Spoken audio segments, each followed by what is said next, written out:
Inner child work is something every single person needs to work on from the day we were born until the day that we pass.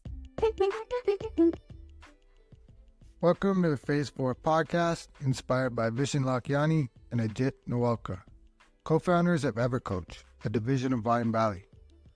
In this podcast, we speak to coaches and creatives about where they were, where they are, and where they are going.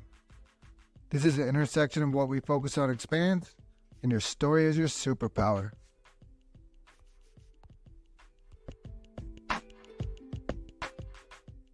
My guest today is Alicia. She's a certified life and health coach with over 20 years of experience as a business guru, and now her mission is empowering others through mindset work, nutrition, and the healing energy of nature. Today, we're going to talk about all of this and more. And Alicia, welcome to the podcast. Thank you. I'm super excited to be here.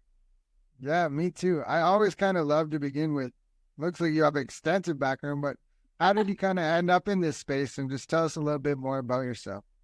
Yeah, it's so funny. If you asked me probably 5-10 years ago if I'd ever entered this space, I would have laughed at you. I thought, no way I would have. So my journey started off heavy sales marketing background. Worked in that and had opened up a few marketing businesses, but primarily on digital advertising and social media. Still loved that as well. And then got into event planning, which is a passion of mine.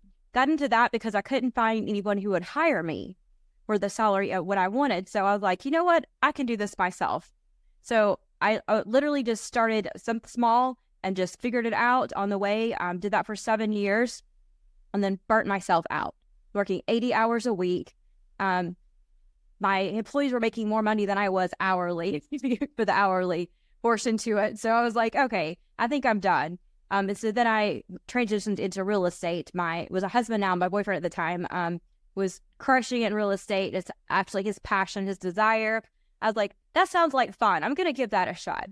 So I did very well in Tennessee when I lived in Nashville, Tennessee, and moved to Florida and decided I'm done with that. It was just a totally different environment.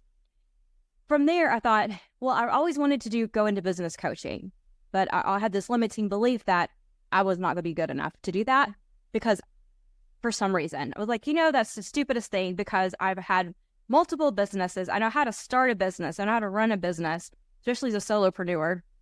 I can help other people. Well, getting into it, I realized that I had some mindset work to do as well. But when people start to open businesses, if they haven't did that mindset work, 9 times out of 10, they're going to fail. So I did a heavy dive, hired an amazing life coach for myself, worked with her for about 90 to 100 days or so. And she completely transformed stuff that I've been in therapy for 17, 20 years. Within 90 days, she started releasing that. Introduced me into energy work. Introduced me into a whole new way of thinking about things and really just started to flip those switches on it. So that's how I kind of transitioned into that. And I started going down the rabbit hole, figuring out how, a little bit of quantum physics, but figuring out more spirituality, started developing some different things of like how I viewed myself. Really did a lot of heavy work over those few years. And then decided this is where my passion, I felt led and called intuitively to just start helping other people to be able to release these things as well. I do work with business owners still. And I do work with, I call it 9-to-5ers, your typical employee. I do work with all kinds, but most of the time they are entrepreneurs that come to me. Awesome. I love the way you went back to find evidence of like success in your past. And it's like, sometimes I feel we're going fast and it's just the next, and we don't realize, hey, look how much I did. So yeah, you did that from your past. And therapy to energy work. I love this idea that it's important to do the therapy part and it's important to heal your past, but we also can do it a lot faster. Like, it's the weirdest thing, right? As a coach, you almost don't want your clients to stay with you because then it's like you're not doing a good job. Or where therapy, it's kind of opposite. You need them to stay there for 18 months, 20 months before you even start digging into it. Yeah. And that's just a system. But intuition, and you have a podcast. Can you talk about intuition and what role it's played for you? Yeah. So I spent 35, 37 years or more until sorry, my age of my life, not listening to my intuition. I've always been a very intuitive person, but always thought I was raised in a very strict Christian religious. That's how I was raised and brought up, and I'm not bashing that at all. However, there's a whole lot more out there I discovered. And that wasn't really taught to listen to your intuition, which is so funny because it comes from the same source as what I was taught. And so I was able to, I mean, intuitively, I knew like when I closed my event planning business down, I intuitively knew something was like, I need to do something different. I need to do something different. I was on the burnout wheel, first of all, but I knew like intuitively I knew something different. I closed that business down December 31st of right before COVID hit. And then COVID hits. That would have totally like put me out of business because we're doing in-person events. Lots of people. I mean, we have like 100, 200 people showing up for these events. So intuitively, I knew I needed to make a switch. Well, intuitively, I kind of knew I needed to switch into something that was going to be more profitable. About that time, the real estate market just went boom. So I hit at the right time. That's a good example of like intuitively how I did that. Now I run everything through my business. I go into deep meditation and listen to like, what is this intuitively telling me I need to do? What feels right? Where do I need to like, what is the next step that I need to take? Yeah. The next step. That's the next step. That's it. So I like that because something happened to me. Like I had this crazy spiritual awakening like the year before COVID. And then when COVID happened, I was just like, oh, that's why I learned all those things. And so yours is the same. We're like, oh, that's why this shift happened. I had to move here so that. And so through that, I know you're doing like the work, right? That's the important part. You do it on yourself before you give it to others. Then you can give it to others. But the way you're giving it to others is awesome. So can you maybe talk about that and include nature and energy work, wherever you want to go with that? Yeah, so I feel like I sometimes have to reel myself back in because I see all these modalities and all this stuff. I'm like, oh, that sounds awesome. I loved how it did to me. I'm like, but that's not the right timing. So that's going back again to intuitively into your intuition. Like, what is? So I really try to focus on 3 things at a time because that's ADHD. Like I go all over the place. I have my podcast, Intuitive Revolution, with Alicia. That I do one-on-one coaching and I do some group coaching as well. But I focus, most of my time is really focused on that. And then I was, growing that business as well too. I also have courses. I have an inner child course. I work with a lot of inner child healing, especially through energetic and spiritual basis to that. Let's stop right there with the inner child. Yeah. Let's go about on that and then we'll go back to it. But I think it's absolutely, yeah. So for maybe someone who doesn't know, they've heard it, they don't understand it. What is inner child work and how effective is it? Inner child work is something every single person needs to work on. From the day we were born until the day that we pass, there are things that happen in our lives, especially when you go back to think about how you were in the age of 3, I'll say 2 to 3. Most children, unless they had an extremely traumatic childhood or like, toddlerhood, I guess you call it, most times they're free and they're happy and we don't think about, there's no limitations in ourselves. That's why we're born into this world with no limitations. We're here, we're curious, we want to learn, and we want to grow.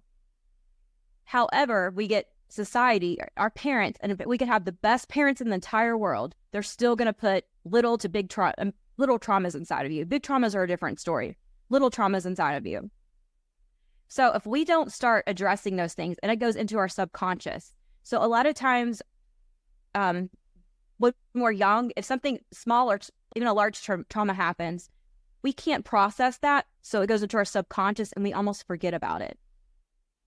So when we get to a certain point in our life and we start seeing patterns happening, you can't hold on to your relationships. Your businesses are always failing. You're people pleasing. You're always have high anxiety is typically a common. And I'm not a licensed therapist, so I don't diagnose people with anxiety. But if they want to say they have anxiety, I'll say what are the symptoms and we'll work through that. I'll just put that out there. Anything that is people a lot of times don't feel the joy that they had as a child. And so going back into that, it's almost you're going back into the past a little bit, but we don't want to stay in that. So we want to go through and we want to work on forgiveness for all the situations and things that happen in our lives and come to them with grace. And so a lot of times we need to look at if our parents, for instance, if we are, I'm a recovering people pleaser. I had to please my parents, specifically my dad, like my entire life. And so I lived for all these years.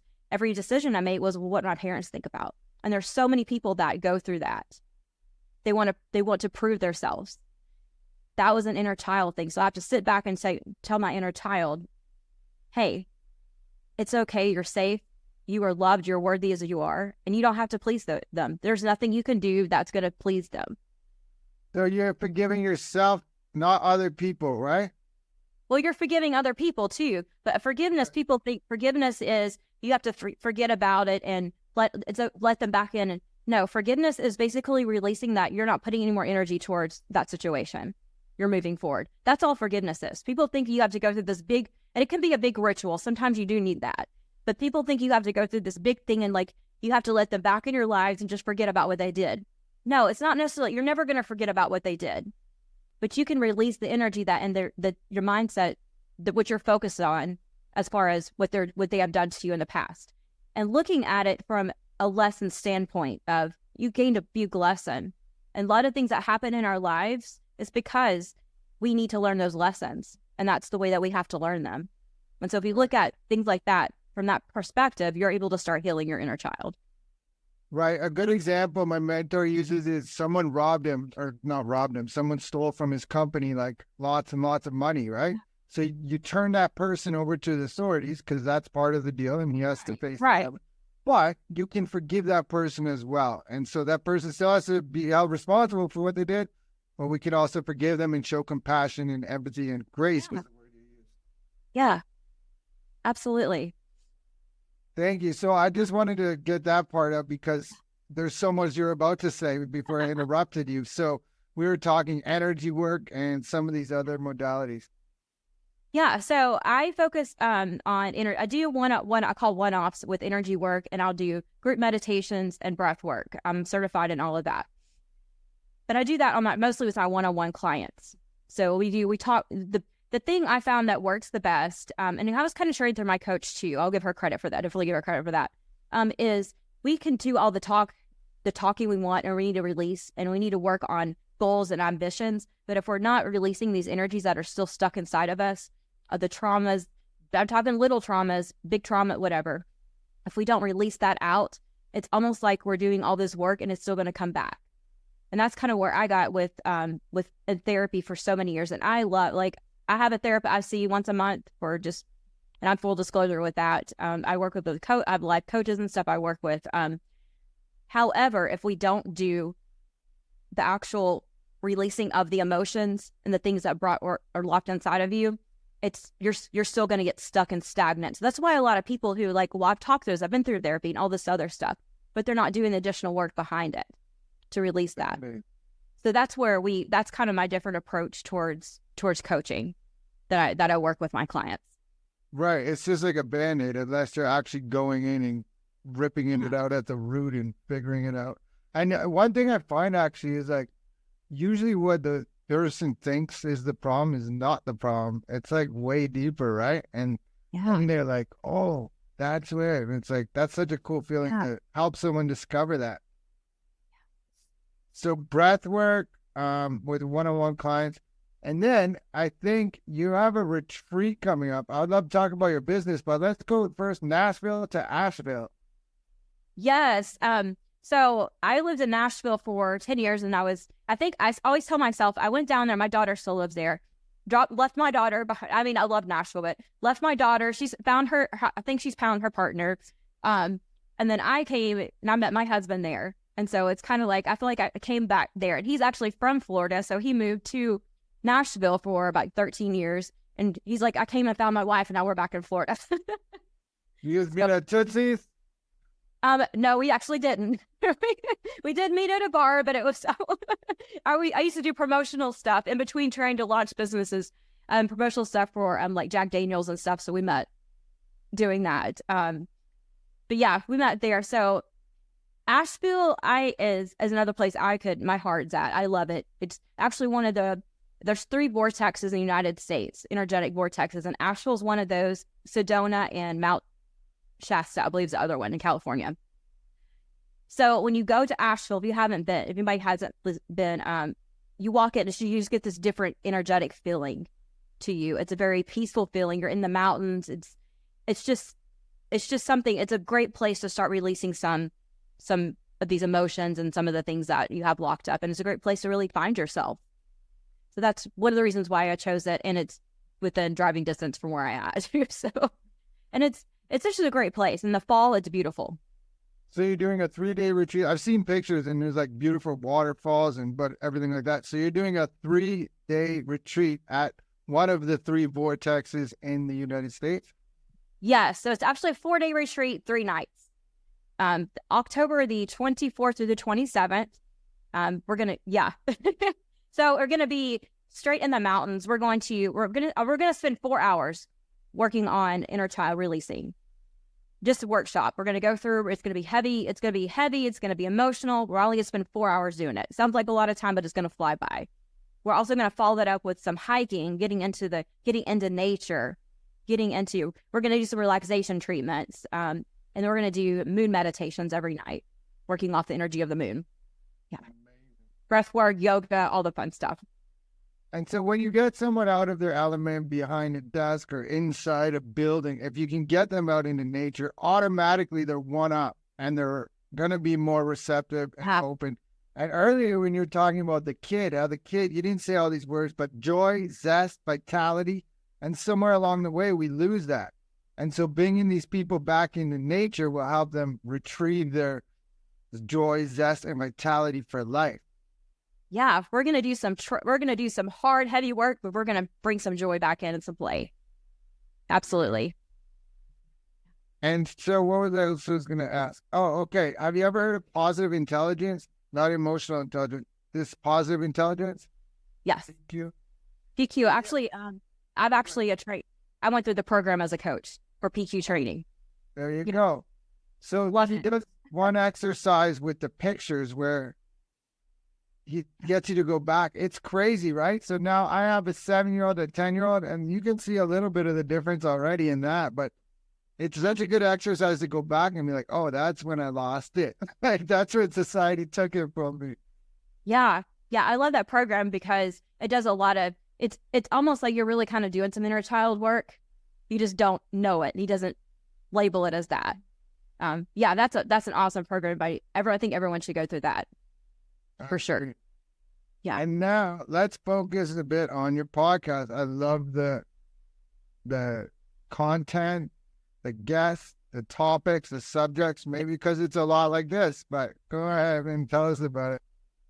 Yeah, so the Intuitive Revolution podcast, and the goal is to teach people how to live a holistic lifestyle. By holistic, I mean like your mind, body, spirit tying together. So we talk about, I have other mindset coaches come on. I have functional nutritionists that have a holistic approach to it. I have psychics. I have had death doulas on, anything to do with the spiritual space with it. I've had, reverends on. I've had all kinds of stuff.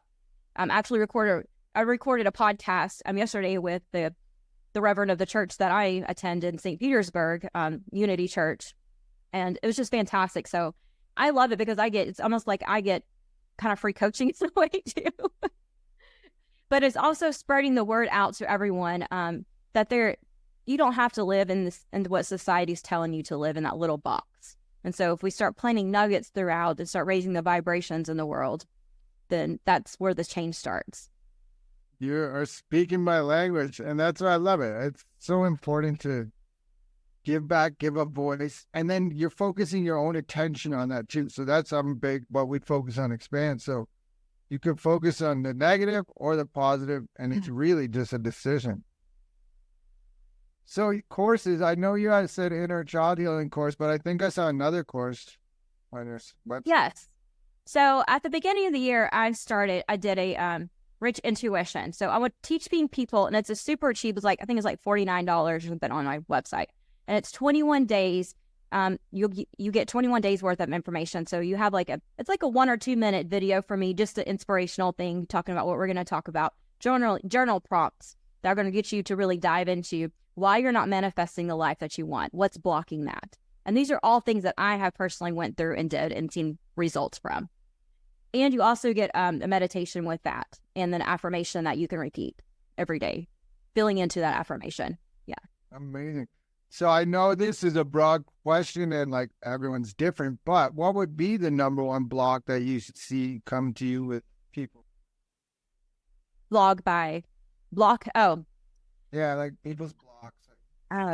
The number one block, not thinking that they're good enough, that they can do it. Yeah. Self-worth is such a big, and if particularly women, it's good for men. Anyone out there that hasn't read the book, the Jamie Kern Lemma, Worthy, fabulous book. That's total like that's one of my latest reads. That'll start flipping those switches for you. But self-worth is such a big thing. There's so many, particularly in women, we don't have there's so much self-blocks in there. Forever, it's been just like that, right? So that Yeah. comes in before you're born into this world. It's already like in your DNA, that this hierarchy. Yeah. That book you just mentioned, that's probably the third time I've heard that in the last month. So I definitely am gonna have to check it out. That's fabulous. Like, start hearing the same thing over and over. It's like, okay, that's for you. Yeah, I'm like, man, I want to be best friends with this girl. She's awesome. And the idea I'm not worthy enough, it's such, like, this is the thing with all limiting beliefs, is that they're not true. And I'm not worthy, I'm not good enough, that's not for me, I could never do that, I could never be that. It's just simply not true. I'm sure my audience is getting sick of hearing this, but there's a guy running across Canada right now, and he's running like 43 miles a day for 99 days. He's at like day 75 or something, and it's like, man, I'm sure he probably thinks I'm not going to be able to do that. And now here he is. He's almost done like 71 days of, like, that's insane. That's 2 marathons, almost 3 marathons a day for 100 days. So limiting beliefs are just not true. It's just a voice trying to keep you safe, and for whatever reason. Yeah, go ahead. Yeah, I believe that's our inner child is still inside us, talking to keeping us safe. And to me, after doing so much work around this, I'm finding everything really ties back into our inner child. That inner child could have shown up when you're a teenager too. It doesn't have to be when you're 2 or 3 or 5 or 6 something happened, but we still have that little inner child inside of us that's still delicate. So I believe it could be like you're 14 or 15 or even 18 or 20, something happened to you that has put that belief inside of you. That's just not true. And it's easy to drop back into some of those beliefs too, like unconsciously. If you go unconscious, it happens all the time. I have one. It's not even a limiting belief, but it's just the idea of staying conscious. Usually I fast every day for 18 hours. And just the other day I was talking to my wife, and there was like a plate of cookies there, and I just picked one up, and then I looked at, after I ate it, I'm like, oh my God, like it's never a thing. Like I just fell asleep for a minute. But yeah. I think once you start to ask the question, notice them, use your intuition, start healing, doing the work, then you start to notice them. And hopefully we don't eat all the cookies and fall asleep again. But if you do, it's okay. Yeah, it is. And I think the more you do it, as the point is that the easier it gets. But it's going to be a lifelong work. Yeah, I mean, this is lifelong work. We're just peeling the little layers off day by day. You're getting to the core of it. You'll find you'll get so far away and start peeling. However, there's all in perception. So you could be scared of peeling those layers off. But once you get the first few off and you start seeing the results from that, you're going to come back with so much more. And you start building the confidence and self-worth behind just a little bit of self-worth behind you. You're going to come in and look at it as there's something cool. This is something I need to work on. This means that next level, I'm going to level up, like literally going to be to the next place in my life, and things are going to be so much more smoother in this particular area. Yeah, and that's huge. Yeah. Creating the evidence is what I'm hearing. That's it. Like, create the evidence in your own life. The books and all that information is great, but just start doing the things. And then I'm going to do it. Yeah. Habits track lead to habits stack. That's what I Yep. say. Now, I think as we begin to wind down, if this episode resonates with you, please like, subscribe, share, and follow us on YouTube and Spotify. That will really help. Reach out to Alicia. I've checked out her website. She's got some amazing courses there. And definitely check out her podcast. That is really fascinating. And if you like this podcast, you're going to love that one too. And I think I ask everybody, this is the Phase 4 podcast. Phase 4 in the 6th phase meditation by Vishen Lakhiani is all about creating your future 3 years out. So where is Alicia 3 years from today? Oh, man. So I am working into public speaking, and I absolutely love it. So in 3 years, I hope you're going to see me on stages talking to people and changing perceptions of people, and probably still doing inner child work because that's just what's being called to me. Yeah. That's awesome. I have a feeling you're going to collapse that timeline a lot, but I love that question. It's such a fun way to just play and think about your future. And then once you articulate that, then all of a sudden the universe is like, oh, that's where you were. You should have said it earlier. And then things start to happen. Absolutely. Put it out there. And then I guess before I kind of ask my final question, I always let the guests take it wherever they want. So if you have something to sell it, a message of hope or inspiration, or if there's something I missed, let me know. And away. No, I just, really, I feel like my purpose is to tell people that just because something happened to you doesn't mean that's where you have to stay. I've personally hit rock bottom many times, a really rock bottom, and living basically on a prayer. And that happened, like I started skyrocketing up. Make the small changes. You can't go from 0 to 100, emotionally feeling. Just start working on yourself, those little baby steps, and give yourself so much grace. Give yourself grace. It's okay if you eat a plate of cookies. Don't do it every single day. When you do, you need to change and you stop it. Give yourself grace. I agree. Acceptance, right? It's just, there's no wrong. Like, it's here in your head, then it's wrong. You got to move into your heart. But thank you. I think my final question is always, how can people reach you? Yeah, so you can reach me on our website, aliciafaricelli.com. It's Farricielli. I'm married into the longest last name. It is full Italian, yes. You can reach me on that. You can reach me on Instagram, YouTube. My podcast is on Spotify, Apple, and it's going slowly onto YouTube as well.